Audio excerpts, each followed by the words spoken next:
Hi everyone, welcome to another Tech Talk with Samir, where I talk about anything and everything related to technology in my life. Except today, I won't be talking about tech.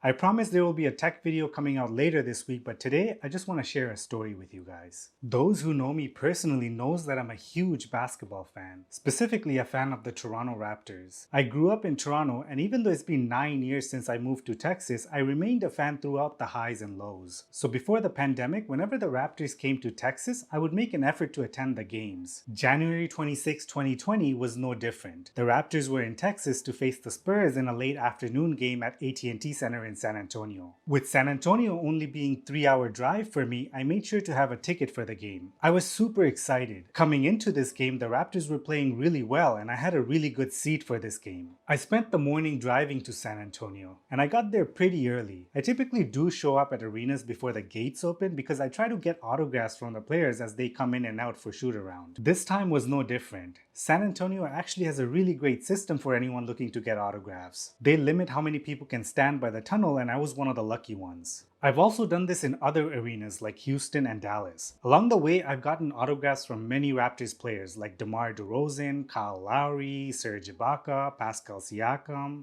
almost Kawhi Leonard, and even Masai Ujiri. This time around, I went in with the goal of getting this championship t-shirt autographed by as many players from the 2019 championship as possible. The day was off to a great start. Players that were coming around for shoot-arounds seemed to be in a good mood. Overall, it was a great experience up until then. While I was standing by the tunnel, the guys next to me seemed to be glued to their phone and seemed to be kind of shocked about something they were reading off their phone. So I asked one of the guys what happened and he said that TMZ was reporting that Kobe Bryant might have died in a helicopter crash. At this point, I'm thinking no way.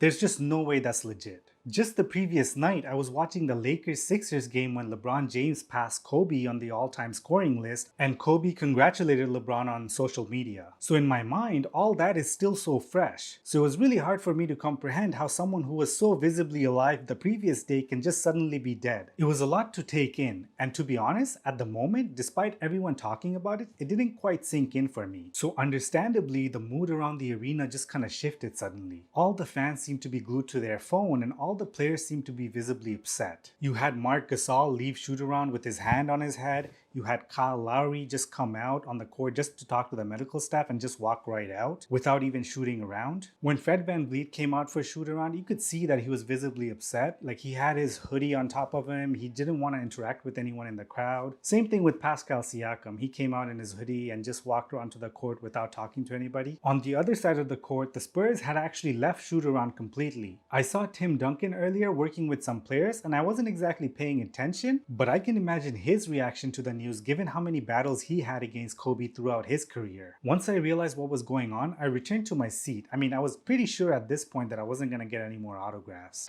I was really looking forward to the day today, but this whole Kobe Bryant news really put a damper on the day. And honestly, at this point, I wasn't even sure if the game was even going to take place. Or even if it did, I wasn't sure if all the players would even play. Eventually, both teams did come out for pre-game warm-ups, but you could still sense that their minds were not on the game itself. Right about this point is when there were rumors about Kobe's daughter, Gianna Bryant, also being one of the victims of the crash. And I think I witnessed the moment when some of the Raptors players found out about that news from the Raptors broadcasting crew near center court. It seemed like Kyle Lowry broke the news to a few of the Raptors players and you could see the shock in some of the players' faces. Fred VanVleet literally just sat down on the court after Kyle spoke to him. It seemed like Kyle also broke the news to DeMar DeRozan on the other side. If you followed the Raptors, you know that Kyle and DeMar are best friends off the court. So in some ways, it was fitting that they were in the same building to go through this together. They went through the national anthems, and right after that, they dimmed the lights in the arena to make an announcement. Earlier today, the NBA lost one of the greatest to ever play the game. A true global ambassador for the sport of basketball. Please join us in observing a moment of silence for Kobe Bryant. For some reason, when they showed the graphic on the screen, that's probably when it hit me the hardest. It just seems so surreal to see his picture on the screen and see 1978 to 2020 under it. I mean, it's hard enough to digest the news of a death regardless of who it is, but when it's an iconic figure like Kobe Bryant, it really hits you hard. That really is a reminder that every day in this world is a blessing. They did eventually proceed with the game. Just as they tipped off, Fred VanVleet kept dribbling the ball near center court seemingly without any intention of making a play. I was a little confused at this point. At the time, I wasn't exactly sure what was happening. As the shot clock ran out, it became pretty clear that it was some sort of a way to honor Kobe Bryant. The entire arena just started chanting Kobe's name.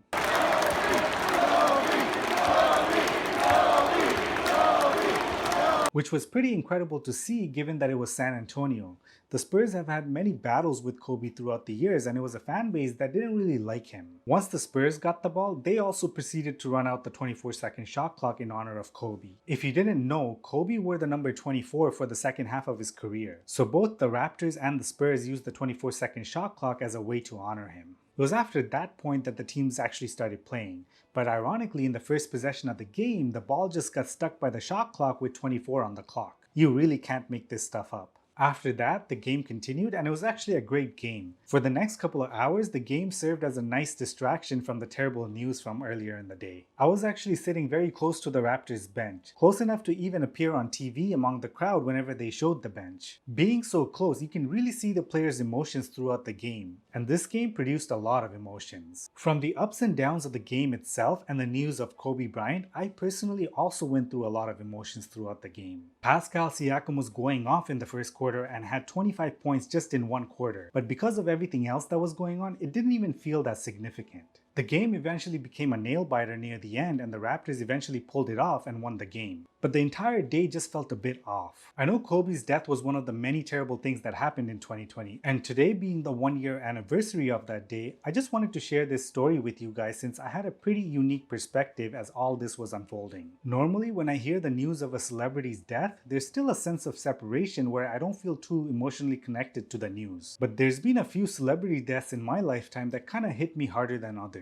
Paul Walker's death was one of them, Roy Halladay was another one since I grew up as a Blue Jays fan, and of course Kobe Bryant. One common thing about all three of these is that they all passed away in some sort of accident. And when that happens, it's a stark reminder that tomorrow is not promised. If you haven't seen it already, check out ESPN's tribute of Kobe narrated by Michael B. Jordan. It's a very touching tribute that might bring you to tears. Anyways, if you stuck around till the end of this video, I truly appreciate your support, and I promise there will be an actual Tech Talk video coming out later this week, so make sure to subscribe so you don't miss it. Stay safe, and I'll see you again on the next one.